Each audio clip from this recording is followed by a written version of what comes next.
नमस्ते दोस्तों। आज अपन बात करते हैं एक्सरसाइज नंबर 4.6 में यूज होने वाले बेसिक कंसेप्ट्स की। ठीक है। आज तक मतलब अपन ने 4.5 तक सारणिक और आव्यूह के बारे में पढ़ लिया, जिसमें अपने को सारणिक के सेकंड ये आव्यूह के सेकंड्स वगैरह निकालना सिखाया, या फिर दो बिंदुओं से गुजरने वाले रेखाओं या रेखाखंड का समीकरण ज्ञात करना सिखाया। ठीक है।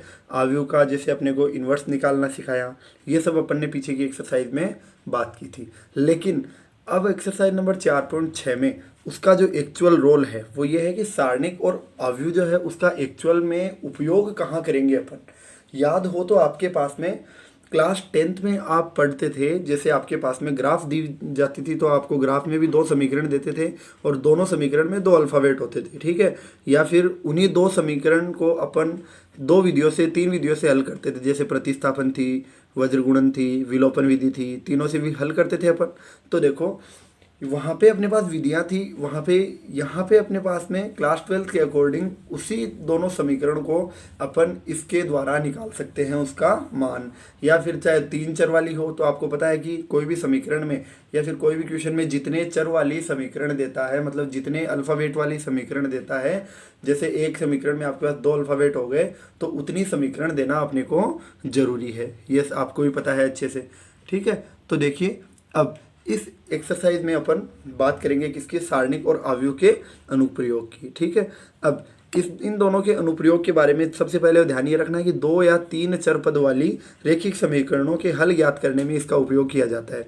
मतलब दो या तीन चर पद क्या होते हैं, अल्फ़ाबेट, मतलब वो समीकरण जिसमें अपने पास में दो या तीन अल्फ़ाबेट दिए हुए हों। तो आपको पता है दो अल्फ़ाबेट वाले समीकरण तो एक क्वेश्चन में दो समीकरण देगा, एक समीकरण में तीन अल्फ़ाबेट है तो उसी क्वेश्चन में अपने को तीन समीकरण देनी पड़ेगी।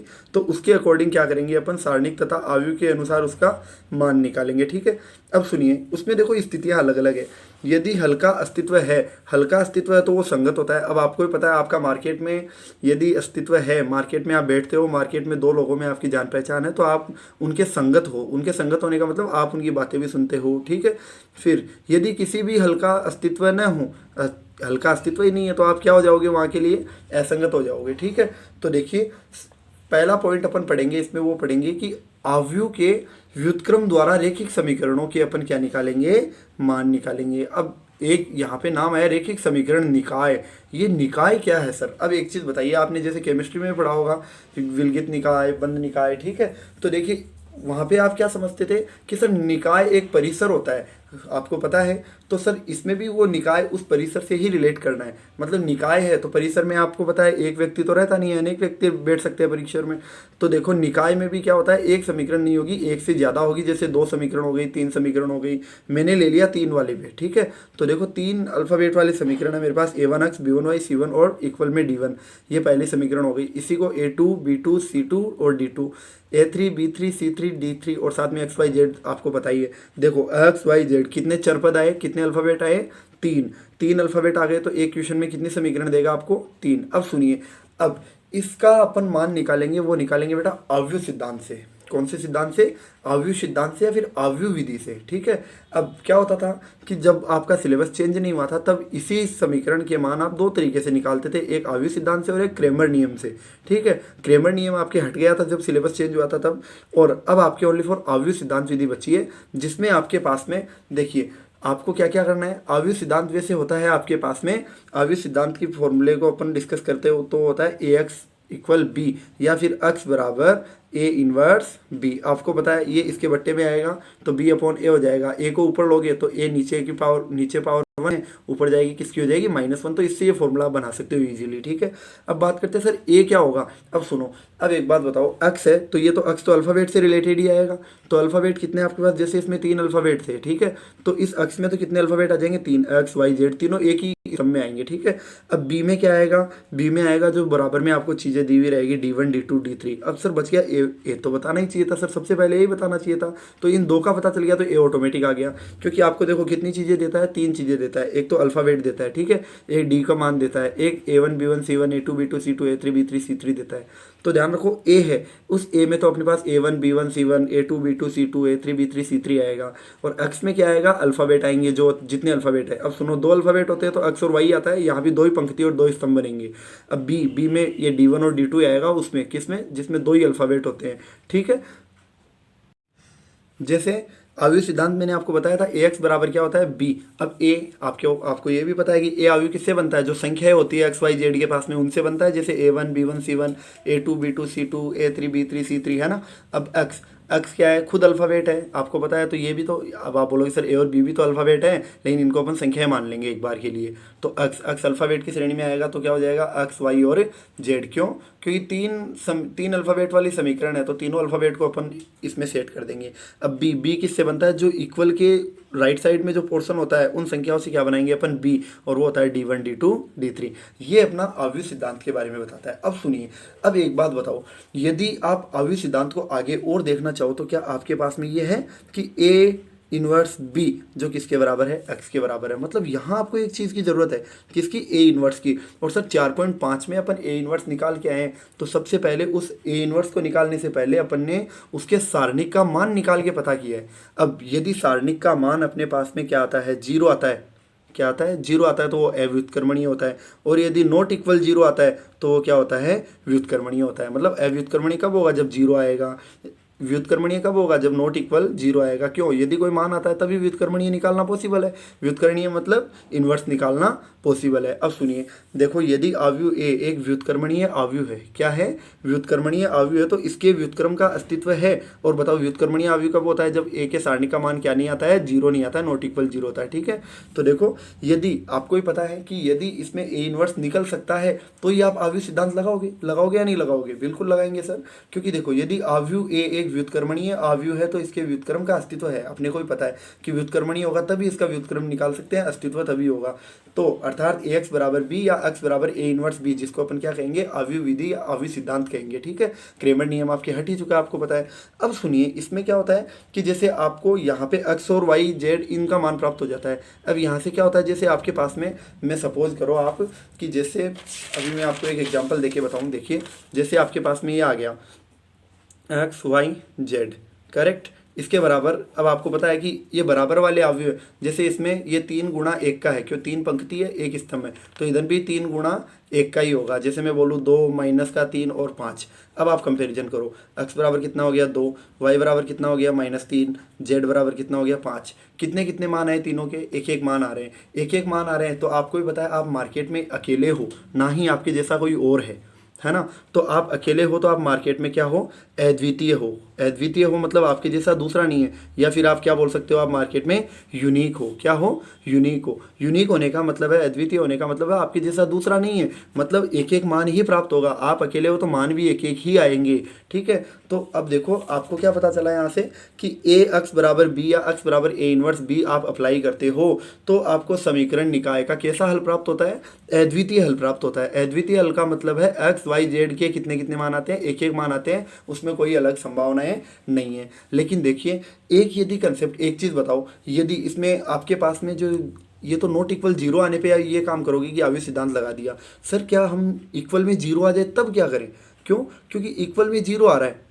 यदि इक्वल में 0 नहीं आ रहा तब तो इसके मान निकालना संभव है। अब इक्वल में 0 आ रहा है तो इसके मान ही नहीं निकलेंगे सर। क्यों, यदि 0 आ गया तो इन्वर्स निकलेगा ही नहीं। तो उसके लिए भी सॉल्यूशन है। उसके लिए क्या सॉल्यूशन है, देखो नीचे कंसेप्ट अपन में पढ़ते हैं कि यदि अवयव ए एक अव्युत्क्रमणीय अवयव है, क्या है, अव्युत्क्रमणीय अवयव है, तो अर्थात आपको पता है अव्युत्क्रमणीय कब होगा, जब ए के सारणी का मान कितना आएगा, 0। तो हम क्या करेंगे, एडजॉइंट ऑफ ए निकालेंगे और उसको किससे गुणा करेंगे, बी से। अब आप सपोज कीजिए एडजॉइंट ऑफ ए को आपने गुणा किया, ठीक है, किससे, बी से, तो आपके पास में अवयव ही प्राप्त होगा। क्यों, ये भी अवयव है, ये भी अवयव है, और दो अवयव का गुणा भी क्या प्राप्त होता है, अवयव प्राप्त होता है। अब सपोज कीजिए, अब इसके भी अलग अलग स्थितियां हैं। जैसे या तो क्या पता सारे इसके अवयव एलिमेंट्स है वो 0 आ जाए तो ये शून्य अवयव हो गया, मतलब एक तो जीरो के बराबर हो सकता है, एक जीरो के बराबर नहीं हो सकता। कितनी स्थितियां हो गई इसमें भी? दो, क्योंकि कोई भी संख्या के मान आते हैं वो दो प्रकार से आते हैं, या तो जीरो आता है, या जीरो से बड़ा आता है, या जीरो से छोटा आता है। तो जीरो से बड़ा या छोटा आता है तो ये स्थिति होगी, और अकेला जीरो आता है तो ये होगी। अब मेरी सुनो,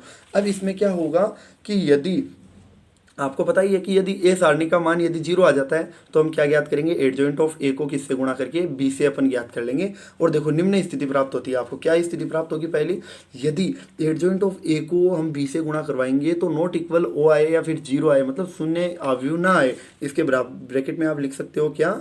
शून्य आव्यूह। क्या लिख सकते हो? शून्य आव्यूह। ठीक है, शून्य आव्यूह प्राप्त हो तब समीकरण निकाय का कोई हल नहीं होता, इतना ध्यान रखना। मतलब यदि आपको क्या प्राप्त हो गया, ये देखो शून्य आव्यूह नहीं प्राप्त होता है तो आपको क्या बोलोगे कि समीकरण निकाय का कोई हल नहीं प्राप्त होता है। और समीकरण निकाय कैसी होती है? असंगत होती है। कैसी होती है? असंगत होती है।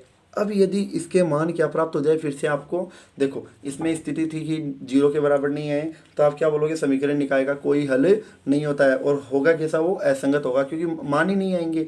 अब आप क्या बोलोगे कि यदि एडजॉइंट सर या तो नॉट इक्वल आ रहा था, या तो जीरो आ रहा है, या ये जीरो से बड़ा आ रहा है, या जीरो से छोटा आ रहा है। दूसरी स्थिति में क्या आ जाता है? यदि एडजॉइंट ऑफ ए का मान बी से गुणा करते हो, यदि वो क्या आ जाए? जीरो प्राप्त हो जाए, तब आप क्या बोलोगे? समीकरण निकाय के हल कितने प्राप्त होते हैं? या तो अनंत प्राप्त होते हैं, या फिर कोई हल प्राप्त नहीं होगा। ठीक है, ये कितनी स्थितियां हैं? दो। देखो दोबारा एक बार रिवाइज करते हैं। सबसे पहला काम क्या है? आपके पास में जो ए बनेगा, क्या बनेगा? ए बनेगा, वो किससे बनता है? जैसे A1 है, B1 है, C1 है, इनसे बनता है, आपको भी पता है।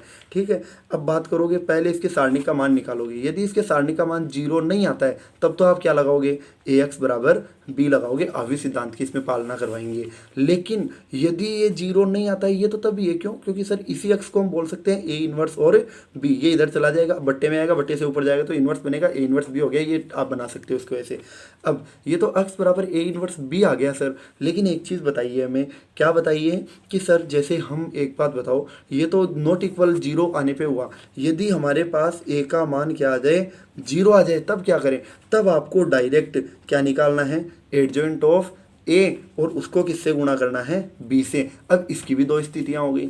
इसकी दो स्थितियां कौन सी? या तो इसका मान जीरो नहीं आता, या इसका मान क्या आता है? जीरो आता है। अब सुनो, यदि इसका मान क्या नहीं आता है? जीरो नहीं आता है, तो समीकरण निकाय है उसका क्या होता है? कोई हल नहीं होता। कैसा? कोई हल नहीं होता। और कोई हल नहीं होता तो वो कैसा होता है? असंगत होता है। देखो आपके सामने लिखा हुआ भी है।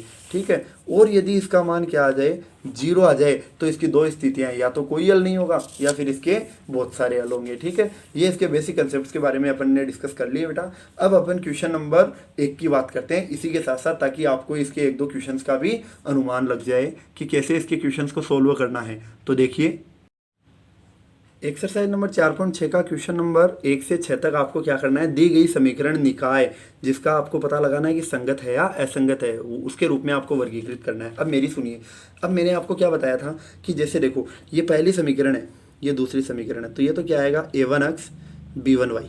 ये क्या आएगा? A2x और B2y। ठीक है, और आपको पता है बराबर में क्या आते हैं आपके पास में? बराबर में आता है D1 और D2। अब सुनिए, अब आप क्या बोलोगे कि सर इसको हम एक बार ax बराबर b के रूप में लिखे, ताकि अपने को a भी पता चले, x भी पता चले और b भी पता चले। तो देखो a तो क्या होता है? A1 B1 A2 B2 इनसे बनता है नहीं बनता, क्योंकि C1 तो चांस ही नहीं है इसमें तीसरा अल्फाबेट आने का, तो तीसरा संख्या भी नहीं आएगी। तो देखो a किससे बनता है? जैसे इसके पास में कुछ भी नहीं है तो कितना है? 1 है। 1 2 2 3, 1 2 2 3, किसका मान आ गया? a का। अब बात करते हैं किसकी? अक्ष की। तो अक्ष में तो आपको पता है दो ही अल्फाबेट है, एक्स और वाई, जो इसमें आ गए। बी की बात करें तो बी में कौन आता है? D1 और D2, जो है 2 और 3। ठीक है, ये आपके पास में 3 है, आपको ओम दिख रहा होगा थोड़ा, ये लोग करेक्शन कर दिया अपन ने इसमें। ठीक है, ये कितना है? 2 और 3, जो किस में आ गया? बी में आ गया। अब मेरी सुनो, मैंने आपको क्या बताया था कि यदि इसमें आपको संगत असंगत पता करना है तो आपको क्या करना पड़ेगा? आपको उसके सारणिक का मान निकालना पड़ेगा। यदि सारणिक का अस्तित्व है तो आप क्या बोलोगे कि वो संगत है, यदि अस्तित्व नहीं है तो वो कैसा है? असंगत है। तो देखिए बात करते हैं अस्तित्व का क्या मतलब है। अस्तित्व का मतलब व्युत्क्रमणीय होना। तो देखो ए का अपन सारणिक का मान निकालते हैं, तो मैं इसी आव्यूह को सारणिक मान में निकालूं तो ए का सारणिक लगा दिया। अब 1 को किससे गुणा करूंगा? 3 से, माइनस 2 को किससे गुणा करूंगा? 2 से। तो 3 एकम 3 माइनस 2 दूनी 4, मतलब 3 में से किसको माइनस करेंगे? 4 को, तो कितना आएगा? -1 आएगा। अब -1 है जो किसके बराबर नहीं है? 0 के बराबर नहीं है। मतलब अपने पास स्थिति बन गई a इज नॉट इक्वल 0 की। अभी मैंने आपको बताया ही है बेसिक में कि यदि सारणिक का मान 0 नहीं आता है तो उसका व्युत्क्रमणीय निकालना संभव है, मतलब व्युत्क्रम निकालना संभव है। तो ये अवयव कैसा हो गया, व्युत्क्रमणीय अवयव हो गया। दूसरी बात, यदि व्युत्क्रमणीय अवयव है तो ए इनवर्स निकालना संभव है। ए इनवर्स क्या है, ए इनवर्स व्युत्क्रम ही तो है, इनवर्स व्युत्क्रम ही होता है, ठीक है। तो देखिए, तो आप क्या बोलोगे, यदि इसका अस्तित्व है ए इनवर्स का तो दी गई समीकरण निकाय कैसी है, संगत है, मतलब उसका अपन मान निकाल सकते हैं किसके अनुसार, ए एक्स बराबर बी के अनुसार, ठीक है। ये क्वेश्चन नंबर फर्स्ट अपना है। अब बात करते हैं क्वेश्चन नंबर सेकंड की। क्वेश्चन नंबर सेकंड अपने को बोल रहा है कि आपको वही संगत असंगत का पता करना है। तो सबसे पहले इसकी अपन बात करते हैं, ए एक्स बराबर बी के रूप में इसको व्यक्त करते हैं। तो सपोज करो ए का मैंने आपको क्या बताया था, जैसे एक्स और वाई को छोड़ दो, संख्या बच गई वो ए और ए का मान है, ठीक है। तो देखो ए कौन है, 2, इसके पास -1, 1 और 1, 2 -1, 1 और 1, ये किस में आ गया, ए में। बात करें एक्स की, तो एक्स में क्या होता है, जो अल्फाबेट है वो अल्फाबेट कौन है, एक्स और वाई, एक ही कॉलम में इनको सेट कर दिया। बी में कौन आता है, जो RHS के उधर होता है, मीन्स राइट साइड में होता है, किसमें, बराबर के उस तरफ, ठीक है। तो बराबर में कौन है, D1 D2, 5 और 4। आपको इनके बेटा साधारण रूप तो याद होने ही चाहिए, तब जाके आपका कंसेप्ट लगभग क्लियर होगा, ठीक है। तो ये हो गया। अब क्या करते हो, नेक्स्ट स्टेप में आप ए के सारणी का मान निकालते हो। तो ए अवयव अपने पास पड़ा है, तो अपन ए के सारणी का मान निकालते हैं। 2 को तो किससे गुणा करेंगे, 1 से, फिर माइनस आता है। अब इन दोनों को गुणा करो, तो -1 को किससे गुणा करोगे, 1 से। सुनो, 2 एकम 2, इसका आ गया 2, माइनस माइनस प्लस, मतलब 2 प्लस 1 एकम 1, तो 2 और 1 कितना हो गया, 3। अब ये 3 है, तो क्या 3 0 के बराबर है, 0 के बराबर तो नहीं है। तो स्थिति कौन सी मिली अपने को, ए का सारणिक है वो किसके बराबर नहीं है, 0 के बराबर नहीं है। 0 के बराबर में नहीं है तो व्युत्क्रमणीय निकालना इसका क्या है, संभव है।